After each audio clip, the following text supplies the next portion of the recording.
Father's Day to all the fathers, both the biological fathers and the spiritual fathers alike. My own father, I passed away over 20 years ago, but he taught me many lessons. He had a lot of wisdom. And as I was thinking about this homily and Father's Day, I got thinking about something that happened back in July of 1997, an interaction with my dad.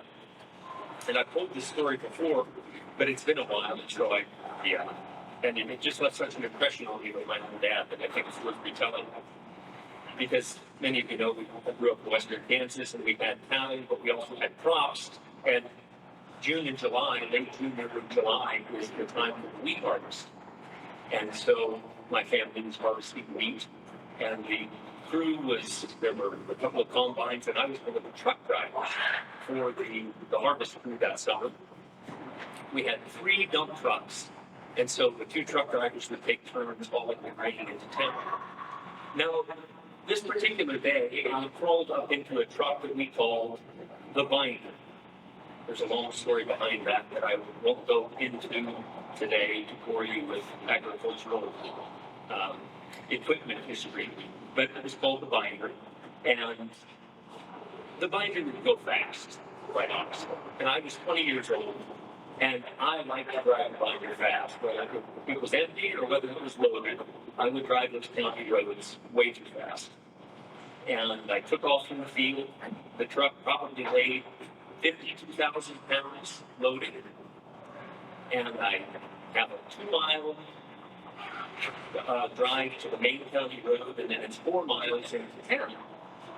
So I take off, and I'm coming up on my stop sign to make my right-hand turn. I'm going too fast. And I think, oh, this isn't good. So I decide I'm just going to blow through the stop sign, and I'll turn at the next mile and a mile. But I know that turn is at the bottom of a hill, and it T-bones into a dead end, a dirt embankment. Now, common sense would say, take your time. But I'm 20, I'm 6'5" and bulletproof, right? So I speed up, and then halfway through this mile, there's a big hill. So I go down a hill, and I start to come up this hill, but I'm downshifting, trying to get the truck to crest the hill, which it had plenty of momentum. But the truck popped out of gear, and I could no longer downshift to use the transmission to help slow me down. And I'm over the top of this hill, and I'm starting to go down to get ready to make my turn. I can't downshift, and I have no brakes, because, by the way, this truck had air brakes, and the air compressor on the truck was old, and so it did not have enough air pressure. I used up all the air pressure trying to stop at the stop sign. So I have a brake pedal that's pressed to the floor. I have no way to downshift and slow down. I'm at the top of a hill looking at a dirt wall. Then I realize this is a grave situation. And I begin praying very fervently at that point. Thanks be to God, there was about a 50-yard straightaway before I had to make a turn, and the truck coasted. And I thought, well, should I jump out? Or what do I do? So I decided to stay in, and just at the last moment, I pull on the steering wheel to the right with everything that's in me, and that old truck, as it skidded and bounced, it's almost like someone's hand put it right up against that dirt embankment. It landed perfectly. I was not hurt. I walked away with one little cut on my back. I was so lucky. I even remember it, I can still see it. It's one of those moments. It's all still in slow motion. I had to reach up and turn the engine off. You know, it's just, and then I did that, and I crawled out of the truck in the passenger side door, and I sat there, and I just looked at this mess of wheat and truck that was dead. And I thank God that I wasn't killed, because I could have been killed so easily. Then, after I started to sit there a little longer, I've had the second thought that every farm boy has when he has torn something up on the farm. What's Dad been saying? And I had 3 miles to walk back to the field. And so I begin the long, hot walk back because it's July and it's 100 degrees out. And a mile and a half into my walk, one of the neighbor ladies comes by and she asks me, well, why are you walking around on a hot day like today? Now, I wasn't ready to tell her what had happened because I didn't want the gossips in town to find out what had happened before Dad had. So I said, oh, my truck died over on the bottom of the hill over there. I did not tell her that I had killed the truck. So she gave me a ride back to the field. And finally, I fessed up to what I had done. And we shut down the harvest crew and we went down to clean up the mess. My dad and I got into his pickup to go get some shovels and to get another truck to start cleaning up the wheat. And it was real quiet when I got into the pickup. This is the first time I've been alone with Dad since this has happened. And you could always tell when Dad had something to say by the way his jaw was clenched. There was a line in through his muscle in his jaw. And I knew it was coming. I knew it was coming. But what came out was not what I expected. Very calmly, he said, you know, son, God must have something special for you to do to let you walk away from this alive. And I said, oh, yeah, I always had an answer. It was 20. I had all the answers. But I am so thankful for Dad's words that he immediately drew me to, ultimately, my ultimate end. Because I had almost died. He wanted me to be thinking about my relationship with God, and in particular, how was I living that day? Because I was not ready to face my particular judgment that day. I was not ready to go before the judge. I promise you, I made a good act of contrition that night, and I got to confession pretty quick after that. I mean, I was 20 years old and I was in college. But I want us all to think about our particular judgment, because it's something that St. Paul draws to our attention today in the second reading. So we are always of good courage. We know that while we are at home in the body, we are away from the Lord, for we walk by faith and not by sight. We are of good courage, and we would rather be away from the body and at home with the Lord. So, whether we are at home or away, we make our aim to please Him. For we must all appear before the judgment seat of Christ, so that each one may receive good or evil according to what he has done in the body. What are you doing in the body today? Are you ready to die? How will it stand for you? These are things we need to think about. We don't need to obsess about them. We don't need to live in fear, of servile fear. We need to live in a reverential fear of hurting God the Father who loves us, and hurting our relationship, and doing things that separate us from God. And that's what my dad was talking about. He didn't quote me St. Paul, but he knew it, at the core of his being, he knew what it was. And St. Paul, he certainly gives us encouragement, but he wants us to think about standing before God in the judgment seat. Because when we die, as we understand it, as the church teaches it, there will be a particular judgment, and then at the end of days, after the Lord returns, there will be a final judgment. But when we die and we leave this earth and our soul leaves our body, we're going to go before God to receive that particular judgment. And in that moment, we will face all of the good that we've done and all the sins we've committed. And hopefully we have died as a friend of God, died in a state of grace, and we will then either get our ticket punched for heaven, maybe with a leg over in purgatory, or our ticket will be punched for hell. That's what's going to happen at the particular judgment. Heaven, purgatory, hopefully, or hell. Then in the last judgment, the particular judgment doesn't change. But what changes is the fact that our souls will be reunited with our bodies. And also, all of the good and all of the sins that we've committed, those will be made known to everybody. So everything you've ever done is going to be known by everybody at the last judgment. So those are the two judgments. So these are things, again, that we do want to ponder. And Christ is a just judge. He's not unfair. But we know that we are going to be judged. Everyone's going to experience this. We want to make sure that we are living today in a way that when we face that judgment, that we do die as a friend of God.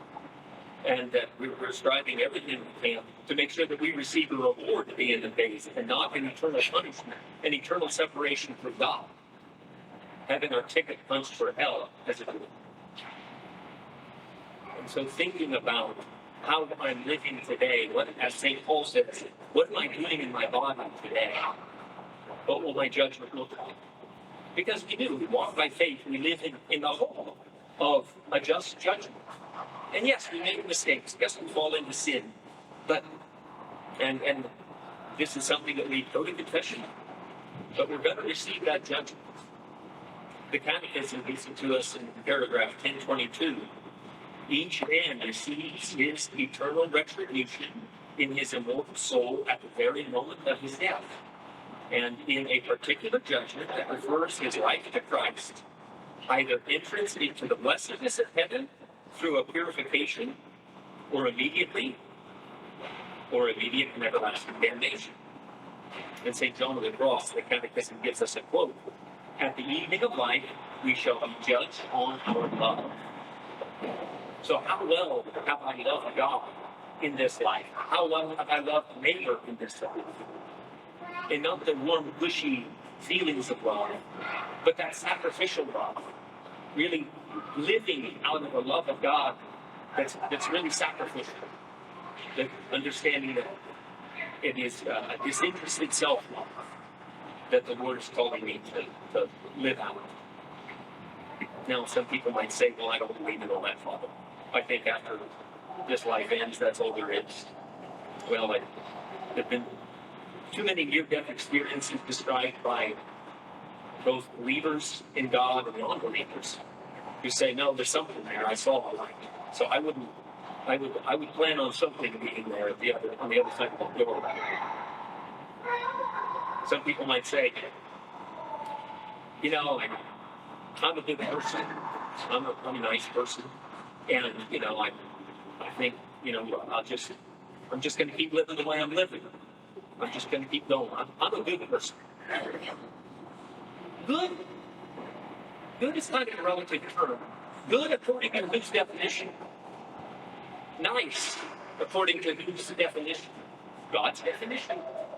I don't think the word nice is even in the Bible. I mean, you can fact check me on that, but I don't think it's there. But I can speak with almost infallible certitude there's going to be a lot of nice people in hell. A lot of good people in hell. Because they did not love with that disinterested self-love, that true love of God and love of neighbor. And they weren't thinking about the particular judgment.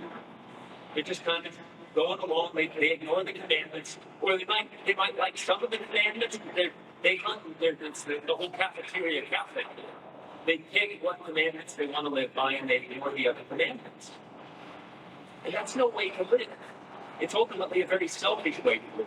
I'm a good person. No. Because to live with the disinterested self-love, and to live with that agape love, that love that seeks the good of the other, out of a love for God and a love for neighbor, coming out of ourselves to love.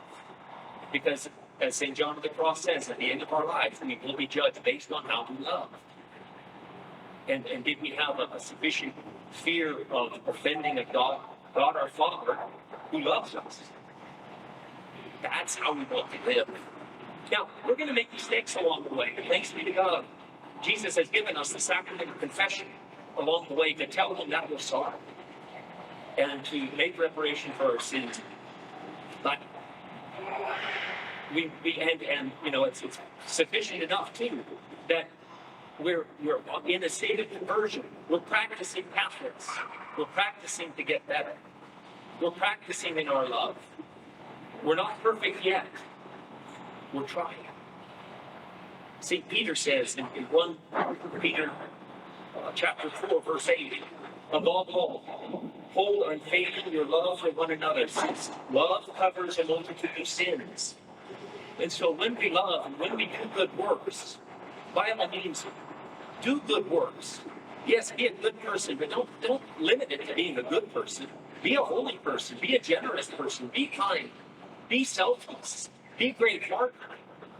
And the other virtues that we can use to describe good works. But do them out of a love for God and a love for neighbor. Because we have in mind that particular judgment at the end of days. And so, might we do things because we're afraid of going to hell? Yes, that's okay. And we do some things to keep ourselves out of hell. That's an insufficient love, but it might be just enough love to get us into heaven, to show God, well, I'm trying. But of course, we want that love to be purified over time. And so St. Paul, he tells them he asks us how we are living in our bodies today. How are we living these things out today? St. Jenny says, faith without works is dead. And so, by all means, we've been given that mustard seed of faith, but that mustard seed has to bear fruit. It has to grow into this great tree. The sower who sows the seeds go in the ground, and they bear fruit. So to our faith, our desire to please God, our love for God, our love of neighbor, bears some sort of fruit.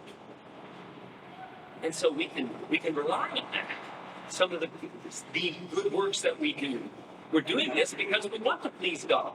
Yes, I'm going to do this good work. I'm going to be generous, not so that I can get a pat on my back, not because I want people to pay attention to me or tell me I'm a good person. No, but because I love God and I love neighbor.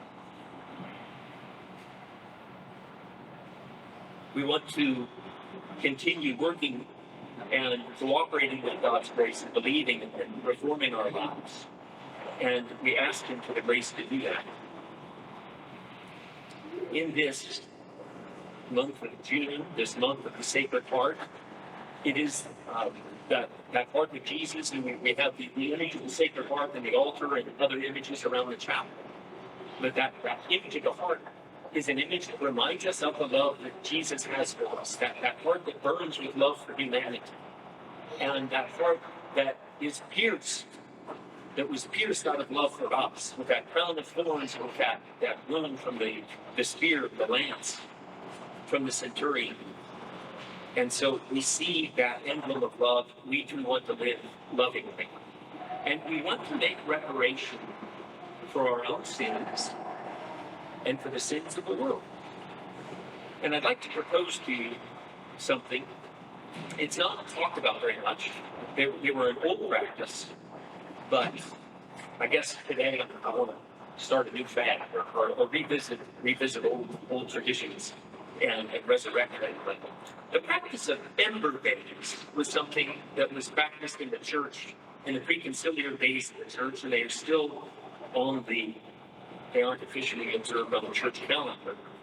But these were 4 times a year with each of the seasons: winter, spring, summer, and fall, when there would be 3 days out of that season where there would be a little additional prayer and penance.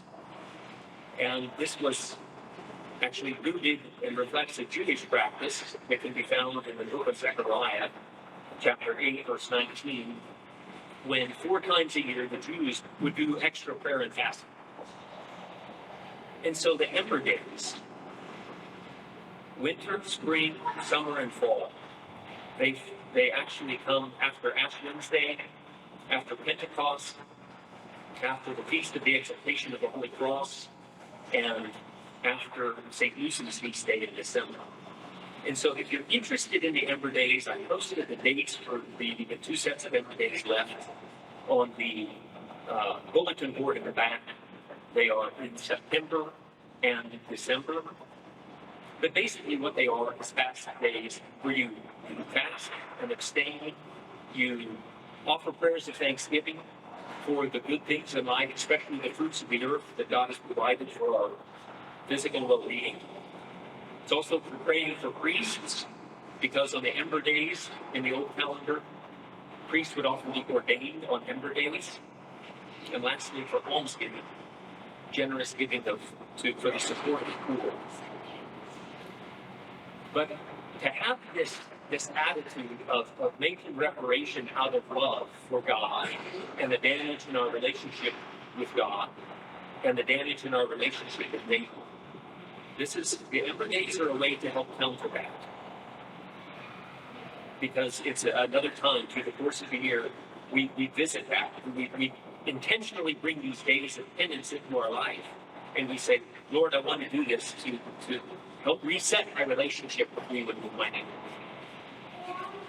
You think about this month of June, Catholics celebrate it as the month of the Sacred Heart.